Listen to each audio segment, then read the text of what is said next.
नमस्ते दोस्तों, मैं हूं डॉक्टर विनीत और आज फिर से हम लोग बीएससी फर्स्ट सेमेस्टर के केमिस्ट्री कोर्स का 8वां यूनिट यानी कि मैथमेटिकल कॉन्सेप्ट्स फॉर केमिस्ट्री का नया लेक्चर शुरू करने वाले हैं, कर्व स्केचिंग।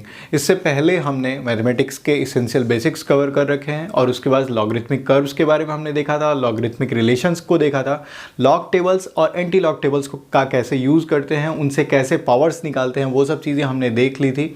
उसके बाद अब मैथमेटिक्स के सिलेबस के हिसाब से इस यूनिट 8 के सिलेबस के हिसाब से हमें पढ़ना है कर्व स्केचिंग। तो कर्व स्केचिंग को समझने से पहले समझते हैं कि कर्व क्या होता है, यानी कि कर्व को हम कैसे समझ सकते हैं, किसी कर्व को मैथमेटिकल कर्व को कैसे केमिस्ट्री में हम यूज़ करेंगे। तो ये एक बार देख लेते हैं। केमिस्ट्री में कई तरह की इक्वेशंस आने वाली हैं और कई तरह की इक्वेशंस आने वाली हैं तो उनके कई तरह से प्लॉट्स बनने वाले हैं, कई तरह के रिलेशंस बनने वाले हैं। जैसे कि कुछ एग्जांपल के तौर पे अगर केमिस्ट्री में देखें तो हमारे पास अलग अलग तरह की इक्वेशंस आती हैं। जैसे अगर आपने काइनेटिक्स पढ़ा हो और खासकर उसमें भी 0th ऑर्डर काइनेटिक्स, तो आपको इनिशियल कॉन्सेंट्रेशन और फाइनल कॉन्सेंट्रेशन में ये रिलेशन मिलता है जो कुछ इस तरह का होता है, -kT। अब इस तरह की भी रिलेशंस मिल सकती है, इनको हम लीनियर ग्राफ्स बोलेंगे। आगे चल के हमें पता चलेगा कि वो क्यों लीनियर रिलेशंस है, क्योंकि यहाँ पे जो फंक्शन है concentration of real time concentration of A is dependent on the time and initial concentration, इनके बीच में जो कर्व बनेगा वो एक लीनियर कर्व बनेगा। कुछ और ग्राफ्स भी होते हैं जैसे कि ideal gas equation PV = nRT। इसमें अगर P और V के इंटरडिपेंडेंस को देखा जाए, अगर कांस्टेंट टेम्परेचर पे इस कर्व को प्लॉट किया जाए तो ये PV = कांस्टेंट का कर्व आएगा। इस कर्व को हम आगे चल के हाइपरबोला बोलेंगे या रेक्टेंगुलर हाइपरबोला बोलेंगे। तो ऐसे कर्व भी बनते हैं। अगर आपने एक्सरे डिफ्रैक्शन की बात करें तो एक्सरे डिफ्रैक्शन में हमें ब्रैग्स लॉ पढ़ना होता है, जो कि होता है n λ = 2d sin θ। यानी कि केमिस्ट्री में ट्रिग्नोमेट्रिक फंक्शंस के भी कुछ यूज़ आते हैं, यानी कुछ इक्वेशंस ऐसी आती हैं जिनके ट्रिग्नोमेट्रिक रिलेशंस भी होते हैं। उसी के साथ साथ कुछ लॉगरिथमिक और कुछ एक्सपोनेंशियल रिलेशंस भी होते हैं। जैसे कि अगर आपने थर्मोडायनेमिक्स और इक्विलिब्रियम कांस्टेंट को रिलेट करें तो हमें एक रिलेशन मिल के आता है गिब्स फ्री एनर्जी और इक्विलिब्रियम कांस्टेंट में, वो होता है ΔG = -RT/ln K। अब ΔG और -RT/ln K में किस तरह का रिलेशन है, एक लॉगरिथमिक रिलेशन है। वैसे ही अगर फर्स्ट ऑर्डर काइनेटिक्स या फिर रेडियो एक्टिव डिके के बारे में बात करें तो कोई भी रियल टाइम जितने भी उसके नंबर ऑफ पार्टिकल्स हों जो डिकेइंग पार्टिकल है, उसकी इक्वेशन जो होती है वो क्या होती है, n0 e⁻⁻ λT, जहाँ पे लैम्डा क्या है, रेट कांस्टेंट है और n0 initial number of particles हैं। तो यहाँ पे जो फंक्शन यूज़ हुआ है वो एक्सपोनेंशियल फंक्शन है। यानी कि केमिस्ट्री में अलग अलग तरह के फंक्शंस को हम यूटिलाइज करते हैं, अलग अलग तरह के कर्व्स बनाते हैं, अलग अलग तरह के रिलेशंस आते हैं और उनसे हमें तमाम तरीके की इन्फॉर्मेशन मिलती है। जैसे कि किसी भी एक डेफिनेट कर्व को अगर हम प्लॉट करें तो उससे हमें प्लॉट से ये पता चल जाएगा कि उसका स्लोप किसी पॉइंट पे क्या है, वो वाई एक्सिस को कहाँ इंटरसेक्ट कर रहा है, एक्स एक्सिस को कहाँ इंटरसेक्ट कर रहा है। साथ ही साथ एरिया अंडर कर्व भी कभी कभी इन्फॉर्मेशन दे देता है। तो ऐसी तमाम तरह की इन्फॉर्मेशंस हैं जो हमें उन ग्राफ से मिल जाती है। तो ये इंपॉर्टेंट समझते हुए कि केमिस्ट्री में अलग अलग तरह के फंक्शंस के प्लॉट्स हमें जानने पड़ेंगे, इसी को ध्यान में रखते हुए हम कर्व स्केचिंग का हिस्सा हम सीखते हैं। तो कर्व स्केचिंग सीखने से पहले कर्व को समझने की कोशिश करते हैं। जैसे कि कोई फंक्शन है y और ये डिपेंड करता है x पे, तो हम इसे लिख सकते हैं y = fx और बोल सकते हैं कि y is a function of x। x यहाँ पे इंडिपेंडेंट वेरिएबल है और y क्या है, डिपेंडेंट वेरिएबल है। इसका मतलब है कि x इंडिपेंडेंटली अपनी कुछ भी वैल्यूज़ अटेन कर सकता है और उसके करस्पॉन्डिंग y क्या करेगा, कुछ वैल्यूज़ रिफ्लेक्ट करेगा। यानी x की कुछ वैल्यूज़ होंगी और उसी के करस्पॉन्डिंग y की कुछ वैल्यूज़ होंगी। यानी कि इस फंक्शन के प्लॉट को अगर हमें कर्व को प्लॉट करना होगा तो हमें ज़रूरत पड़ेगी एक XY एक्सिस की, और उस XY एक्सिस पे हमें तमाम तरीके के कुछ पॉइंट्स लोकेट करने पड़ेंगे जो इस रिलेशन को सेटिस्फाई करें, और उन पॉइंट्स को हम क्या करेंगे, इंटरकनेक्ट कर देंगे। कनेक्ट करने से हमें जो कर्व मिलेगा उसी को हम क्या बोल देंगे, इस स्पेसिफिक फंक्शन का या स्पेसिफिक रिलेशन का कर्व है। उसका कर्व प्लॉट करने के लिए हम पहले देखते हैं कि XY एक्सिस क्या होती है। XY एक्सिस कुछ इस तरह की एक दो एक्सेस होते हैं, x एक्सिस और y एक्सिस, जो कि एक दूसरे के परपेंडिकुलर होते हैं। अब इसमें किसी भी पॉइंट के कोऑर्डिनेट को हम समझने की कोशिश करते हैं। इन x एक्सिस को हम इंटीजर्स के टर्म में या किसी भी कोई भी यूनिट्स हम यहाँ पे ले सकते हैं। इस तरह से डिवाइड कर दिया जाता है 1 2 3 करके। इधर पॉजिटिव नंबर्स होते हैं और इधर निगेटिव नंबर्स होते हैं। ये ठीक वैसे ही है जैसे इंटीजर लाइन होती है। हम 0 पे शुरू करते हैं 1 2 3 4 5 6 7 8 और उसी तरह इस साइड से 0 -1 -2 -3 -4 -5 -6 -7 -8। जैसा कि x एक्सिस में ऐसे इंटीजर्स हैं वैसे ही y एक्सिस में भी होंगे। जब हम ऊपर की तरफ जाते हैं तो वो पॉजिटिव y एक्सिस है और नीचे की तरफ आएंगे तो वो निगेटिव y एक्सिस होगा। 1 2 3 4 5। वैसे ही नीचे के डायरेक्शन में भी हम उसे वैल्यूज लिख सकते हैं -1 -2 -3 -4 -5 -6, कुछ इस तरह से। तो ये होती है कोऑर्डिनेट एक्सिस। अब इसमें किसी पॉइंट को अगर लोकेट करना हो तो उसे उस पॉइंट को हम कैसे दर्शाते हैं। मान लीजिए रैंडमली यहाँ पे कोई पॉइंट है। अब इस पॉइंट को हमें इसका एड्रेस बताना हो तो हम क्या करते हैं, एक्स एक्सिस पे एक परपेंडिकुलर ड्रॉ करते हैं और वाई एक्सिस पे एक परपेंडिकुलर ड्रॉ करते हैं और देखते हैं कि एक्स एक्सिस को वो कहाँ मीट करता है और वाई एक्सिस को कहाँ मीट करता है, और उसे एक ब्रैकेट में कॉमा से डिवाइड करते हुए, मैंने कॉमा से डिफरेंशिएट करते हुए एक्स एक्सिस को उससे पहले लिख देते हैं और कॉमा के बाद वो उसका वाई एक्सिस पे कोऑर्डिनेट लिख देते हैं। यानी कि ये कहाँ मीट कर रहा है, 5 पे मीट कर रहा है तो इसका एक्स कोऑर्डिनेट क्या हो जाएगा 5, और इधर ये कहाँ मीट कर रहा है 6 पे कर रहा है तो इसका वाई कोऑर्डिनेट क्या हो जाएगा 6। यानी इस पॉइंट का एड्रेस क्या हो जाएगा 5,6। अगर इसी लॉजिक को देखें तो हमारे ओरिजिन का जो एड्रेस होता है वो क्या होता है 0,0, यानी कि उसका कोऑर्डिनेट्स क्या होते हैं 0,0। तो ये कोऑर्डिनेट एक्सिस को थोड़ा सा समझने के बाद अब हमें ये बात जाहिर है कि x और y के कुछ वैल्यूज़ मिल जाए हमें, यानी कुछ हमें पॉइंट्स मिल जाएंगे। उन पॉइंट्स को हम जब कनेक्ट कर देंगे तो ऑटोमेटिकली हमें कर्व मिल जाएगा। तो कर्व स्केचिंग का पहला पार्ट होता है कि x y के कुछ वैल्यूज़ हमें कैलकुलेट करने होते हैं, लगभग 3 4 5। कई बार कम पॉइंट से भी हमें कर्व का नेचर पता चल जाता है, कई बार ज़्यादा पॉइंट्स की ज़रूरत पड़ती है। तो हम एक एग्जाम्पल लेकर देखते हैं। जैसे कि एक सिंपल सा कर्व है y = x। अब y = x कर्व को देख के हम कुछ इन्फॉर्मेशन जरूर पता कर सकते हैं कि ये एक्स वाई एक्सिस पे कैसा प्लॉट होगा। लेकिन इसे प्लॉट करने का प्रॉपर तरीका ये होगा कि एक हम टेबल बनाएं जिसमें x की कुछ वैल्यूज़ लें, क्योंकि ये इंडिपेंडेंट वेरिएबल है, इसकी कुछ वैल्यूज़ लें और उसके करस्पॉन्डिंग y की कुछ वैल्यूज़ कैलकुलेट करें। तो हम एक टेबल पहले बनाते हैं जिसमें हम क्या करेंगे, पहले हम x की कुछ वैल्यूज़ लेंगे और उसके करस्पॉन्डिंग y की कुछ वैल्यूज़ लेंगे। x की वैल्यू मान लीजिए हमने 0 ली तो y भी क्या होगा 0, x को 1 लिया तो y भी 1, x को 2 लिया तो y भी 2, इसको -1 लिया तो ये भी -1, क्योंकि ये इसके इक्वल है, ये -2। तो कुछ पॉइंट्स ले लिया। अब हमने इसको x एक्सिस और y एक्सिस पे प्लॉट, यानी x y एक्सिस पे प्लॉट करने की कोशिश की। तो हमारे पास पॉइंट्स क्या मिले हैं, इन पॉइंट्स को हम कैसे डिनोट करेंगे 0,0। अगला पॉइंट का है 1,1, दूसरा पॉइंट है 2,2, वैसे ही -1,-1 और -2,-2। अब इन पॉइंट्स को लोकेट करने की कोशिश करते हैं।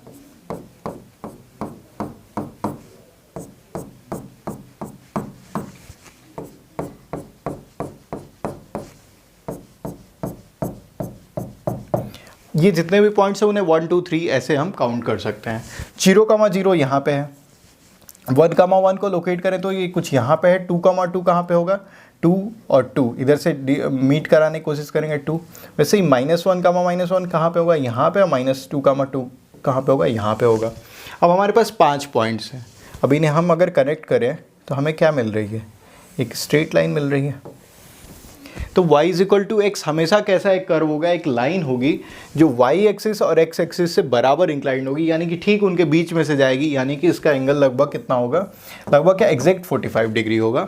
और इस लाइन पे हमेशा x कोऑर्डिनेट और y कोऑर्डिनेट्स क्या होंगे, इक्वल होंगे। रैंडमली हम कोई भी पॉइंट यहाँ पे लेंगे तो ये, चूंकि ये y एक्सिस यहाँ निगेटिव है और x एक्सिस भी निगेटिव है, तो ये -k, -k टाइप का फॉर्मेशन होगा। और इधर कोई भी पॉइंट लेंगे तो ये कैसा होगा, k, k का टाइप का होगा इस पे पॉइंट। कुछ और कर्व्स लेते हैं और फिर इसे प्लॉट करने की कोशिश करते हैं। y = 3x - 5, इस तरह का अगर कोई कर्व हो तो इसमें भी क्या करेंगे, सबसे पहले हम x और y की कुछ वैल्यूज़ लेंगे, उनकी टेबल बनाएंगे और फिर देखेंगे कि वो पॉइंट्स कहाँ पे हैं। अगर x को हमने 0 ले लिया तो y क्या मिलेगा -5, x को 1 ले लिया तो y मिलेगा -2, 2 ले लिया तो 1 मिलेगा, 3 ले लिया तो 4 मिलेगा। इसी तरह अगर -1 लिया तो ये -8 मिला, -2 लिया तो ये मिल गया -11। एक और पॉइंट ले लेते हैं, 4 ही ले लेते हैं, तो ये मिल रहा है 7। अब इतने पॉइंट्स हमें मिल गए। कौन कौन से पॉइंट्स मिले हैं, 0, -5 पहला पॉइंट ये। दूसरा पॉइंट क्या मिला है 1, -2। तीसरा पॉइंट मिला है 2, 1। ऐसे ही 3,4 -1, -8 -2, -11 और 4,7। अब एक्स वाई एक्सिस पे इसे हम क्या करते हैं, प्लॉट करने की कोशिश करते हैं।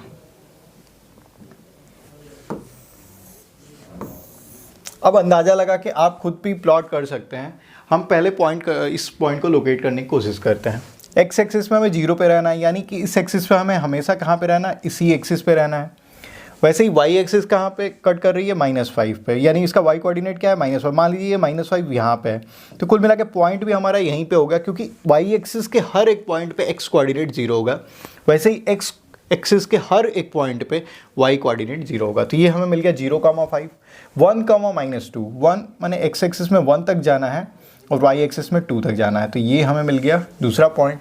2,1 यानी एक्स एक्सिस पे 2 पॉइंट तक जाना है और वाई एक्सिस के पॉजिटिव साइड 1 पॉइंट जाना है, यानी यहाँ पे 3,4, 3 और यहाँ पे जाना है 4 पॉइंट तक, एक ये पॉइंट मिल गया। -1, -8 यानी कि कुछ इस तरह से, -1 हमें एक्स एक्सिस में जाना है और नीचे हमें कहाँ चला जाना है, मिल जाएगा हमें 8 मिल जाएगा। वैसे ही -2, -11 यानी कि जो ही ये दुगना पॉइंट जाता है ये थोड़ा और नीचे चला जाएगा, कुछ यहाँ के आसपास आ जाएगा,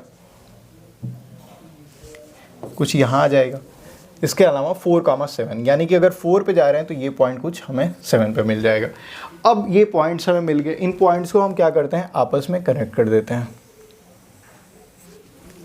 अब ये जैसा नेचर मिल रहा है, ये फिर से क्या मिल रहा है हमें, एक स्ट्रेट लाइन जैसा मिल रहा है। तो हम देख सकते हैं कि y = 3x - 5 भी एक स्ट्रेट लाइन है, बस यहाँ पे ये है कि ये ओरिजिन से पास नहीं हो रहा, क्योंकि इसमें कोई भी 0,0 पॉइंट नहीं आया है। जब हम अगले लेक्चर में, आने वाले लेक्चर में लीनियर कर्व्स देखेंगे, तो उसमें देखेंगे कि इसका स्लोप और इसका इंटरसेप्ट कैसे डिफाइन होता है।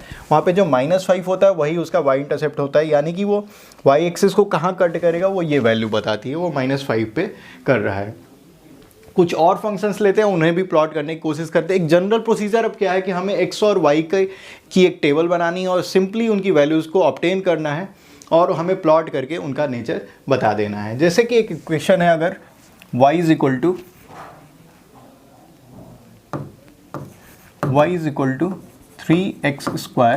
- 2, इसके लिए भी क्या करेंगे, हम x और y की कुछ वैल्यूज़ लेते हैं। x को 0 लिया तो y हो जाएगा -2, x को 1 लिया तो ये हो जाएगा 1, x को 2 लिया तो ये हो जाएगा 10, x को -1 लिया तो ये आ जाएगा 3 - 2 1, -2 लिया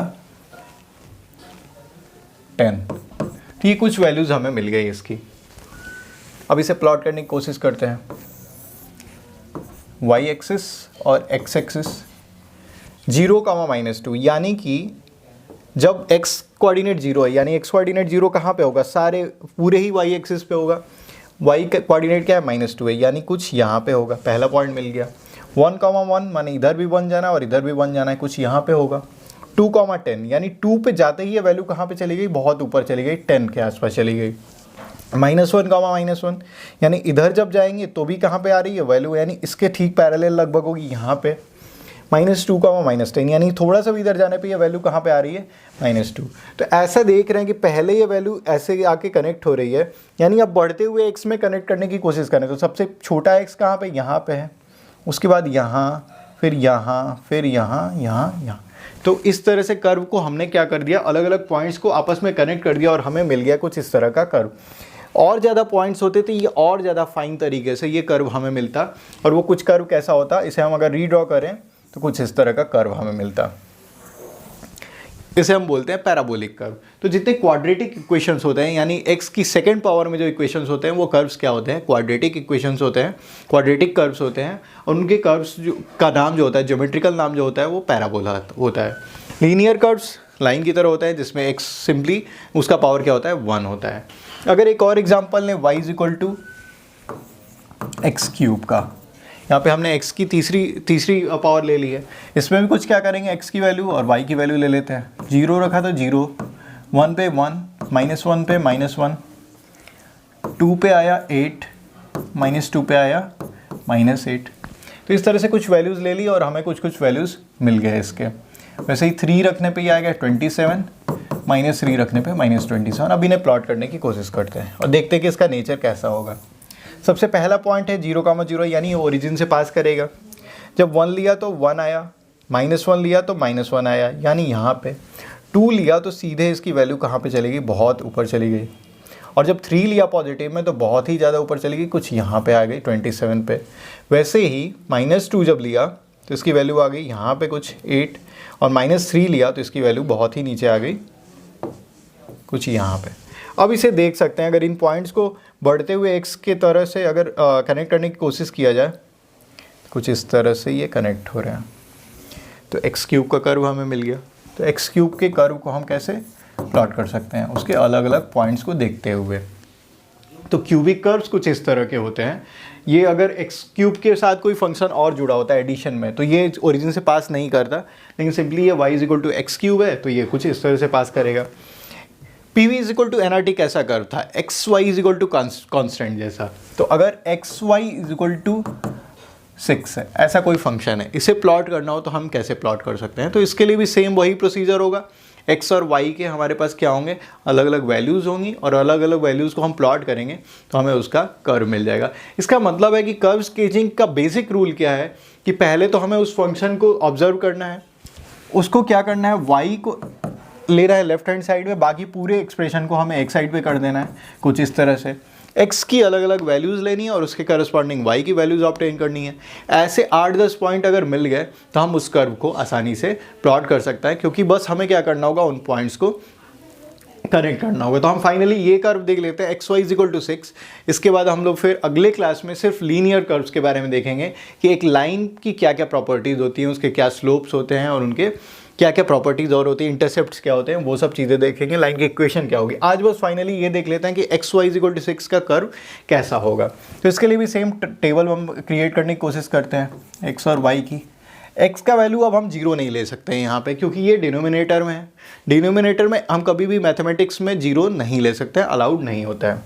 x की वैल्यू अगर 1 ली तो y की वैल्यू 6, x की वैल्यू 2 ली तो y की वैल्यू आ गई 3, x 3 है तो y जो आ गया 2 आ गया। x को अगर हमने 6 ले लिया तो y आ गया 1।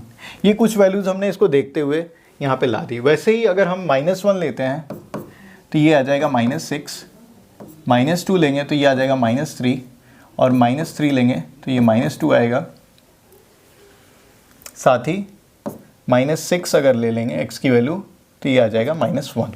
तो कुछ वैल्यूज़ हमें मिल गई, कुछ पॉइंट्स मिल गए। अब इन्हें प्लॉट करने की कोशिश करते हैं। 1,6। अच्छा, एक बात है कि x कभी 0 नहीं हो सकता, यानी कि हमारा कर्व, जो भी कर्व आएगा उस y एक्सिस को कभी कट नहीं करने वाला है।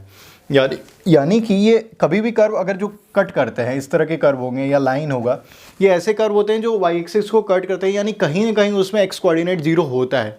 लेकिन इस कर्व में अलाउड नहीं है कि x की वैल्यू हम 0 रख सकें।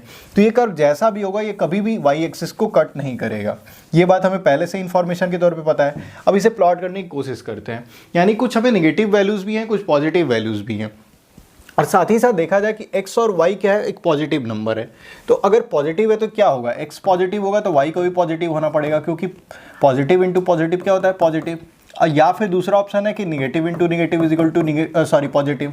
तो x और y या तो दोनों ही पॉजिटिव होंगे या x और y दोनों ही क्या होंगे, निगेटिव होंगे। अगर इस पूरे कार्टेशियन एक्सिस को 4 क्वाड्रेंट्स में बांट दें तो ये पहला क्वाड्रेंट, दूसरा क्वाड्रेंट, तीसरा क्वाड्रेंट और चौथा क्वाड्रेंट, एंटी क्लॉकवाइज इस तरह से नाम दे सकते हैं। पहले क्वाड्रेंट में x भी पॉजिटिव होता है और y भी पॉजिटिव होता है। दूसरे क्वाड्रेंट में x निगेटिव हो जाता है और y पॉजिटिव हो जाता है, पॉजिटिव ही रहता है। थर्ड क्वाड्रेंट में x भी निगेटिव होता है और y भी निगेटिव होता है, जबकि फोर्थ क्वाड्रेंट में x पॉजिटिव हो जाता है और y नेगेटिव रह जाता है। तो ये कुछ प्रॉपर्टीज़ हैं अलग अलग क्वाड्रेंट्स की। अब हमने देखा है इस xy = 6 कर्व को देखा, तो या तो x और y दोनों ही पॉजिटिव होंगे, तो ऐसा कब होता है, फर्स्ट क्वाड्रेंट में होता है, या फिर x और y दोनों ही नेगेटिव हैं, ऐसा कब होता है, थर्ड क्वाड्रेंट में होता है। यानी कि हमारा जो कर्व आने वाला है वो या तो इसमें होगा या इसमें होगा या फिर इन दोनों में होगा। लेकिन कुल मिला के अगर इसमें और इसमें दोनों में है तो कर्व क्रॉस करते हुए तो नहीं आएगा। क्योंकि वाई एक्सिस को इसे कर्व कभी भी क्रॉस नहीं करना है, क्योंकि x 0 हो ही नहीं सकता है। अब हम इनकी वैल्यूज़ प्लॉट करने की कोशिश करते हैं। 1,6 यानी x एक्सिस में 1 पे गए और यहाँ पे 6, तो ये पॉइंट कुछ यहाँ पे आया। जब 2 पे गए तो ये 3 यानी कुछ यहाँ पे आया। 3 पे गए तो ये कुछ और नीचे यहाँ पे आ गया। जब 6 पे गए तो ये वैल्यू और छोटी हो गई, कुछ यहाँ पे आ गई। -1 जब निगेटिव साइड में जाते हैं तो ये -6 यानी वैल्यू यहाँ पे कुछ आती है। -2, -3 यानी जब -2 पे जाएंगे तो ये वैल्यू थोड़ी सी कम होकर यहाँ पे आ जाएगी। -3, -2 यानी जब और ज़्यादा x एक्सिस में निगेटिव की तरफ जाएंगे तो वैल्यू y की और छोटी, मैग्नीट्यूड छोटा हो जा रहा है। -6, -1 यानी कुछ यहाँ पे। अब इन्हें कनेक्ट करने की कोशिश करते हैं। x की वैल्यू सबसे ज़्यादा निगेटिव किधर है? इधर है। अब इसे कनेक्ट करने की कोशिश करें तो कुछ ऐसा हो जाएगा। अब इसको अगर कनेक्ट करने की कोशिश करते हैं, मान ली इमेजिनरी वे में कनेक्ट करने की कोशिश करते हैं, तो ये क्रॉस कर जाएगा वाई एक्सिस को, जो कि अलाउड नहीं है, तो इसे हम कभी कनेक्ट नहीं करते हैं। एक्चुअली ये कर्व जितनी वैल्यूज़ अगर बढ़ाते जाएंगे, x की वैल्यू छोटी करते जाएंगे, तो y 0 को अप्रोच करता जाएगा और ये कभी भी इसको टच तो नहीं करेगा, लेकिन ये क्या करेगा, इसके साथ बहुत ही करीब आ जाएगा। वैसे ही ये कर्व इधर भी बढ़ता जाएगा और इसके करीब आ जाएगा। अलग अलग वैल्यूज़ पुट करके हम देख सकते हैं। वैसे ही इसको भी जब कनेक्ट करने की कोशिश करेंगे तो ये भी कुछ ऐसा ही नेचर शो करेगा और ये कुछ ऐसा कर्व बन जाएगा। यानी कि ये कर्व कैसा बन गया, फर्स्ट क्वाड्रेंट और थर्ड क्वाड्रेंट में। और इसे हम क्या नाम दे सकते हैं, x y is equal to 6, यानी x into y is equal to constant. और इस कर्व का नाम होता है रेक्टेंगुलर हाइपरबोला।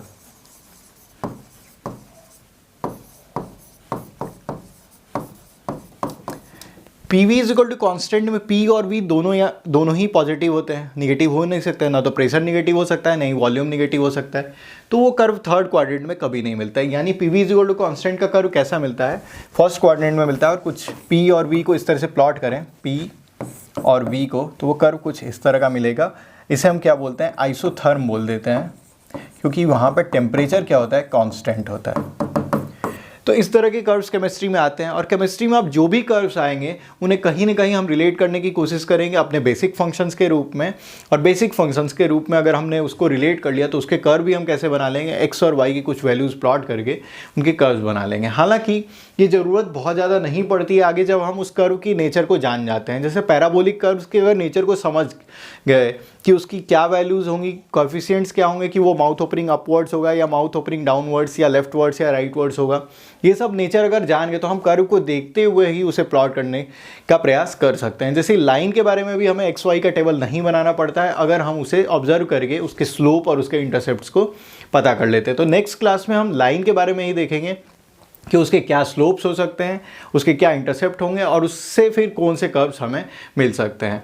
आप एक अटेम्प्ट के तौर पे y is equal to sine x का कर्व ड्रॉ करने की कोशिश कर सकते हैं। आप x की जगह अलग अलग वैल्यूज़ रखने की कोशिश करिएगा, y is equal to sine x, अलग अलग वैल्यूज़ रखने की कोशिश करिएगा और देखिएगा कि उसके साथ y की क्या वैल्यूज़ आती हैं। हमें कुछ वैल्यूज़ पता होती हैं, 0 डिग्री पे साइन 0 होता है, 30 डिग्री पे 1/2, 45 डिग्री पे 1/√2, 60 डिग्री पे √3/2 और 90 डिग्री पे 1। इसी के साथ एंगल बढ़ाते जाएं तो उसे हम कॉम्प्लीमेंट्री एंगल के तौर पे कैलकुलेट कर सकते हैं।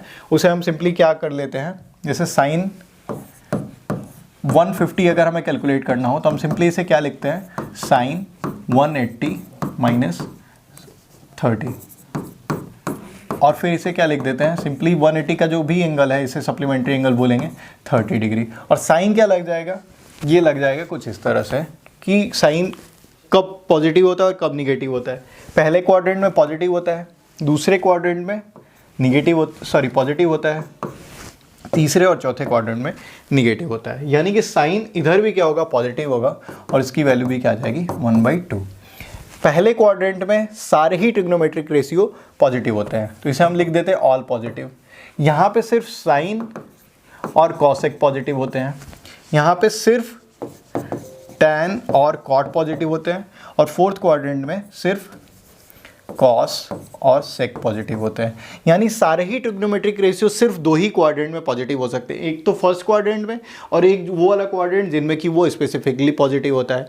जैसे अगर कॉस के बारे में बात करें तो फर्स्ट क्वाड्रेंट और फोर्थ क्वाड्रेंट में पॉजिटिव होगा, टैन के बारे में बात करें तो फर्स्ट और थर्ड में पॉजिटिव होगा। तो साइन के बारे में हमें पता चल गया कि फर्स्ट और सेकेंड में तो ये क्या होगा, पॉजिटिव होगा। यानी कि जब एंगल बढ़ेगा, अगर इसको देखा जाए इस तरह से क्वाड्रेंट में एंगल के तौर पे, ये 0 डिग्री है, ये 90 डिग्री है, ये क्या है 180 डिग्री, और ये है 270 डिग्री।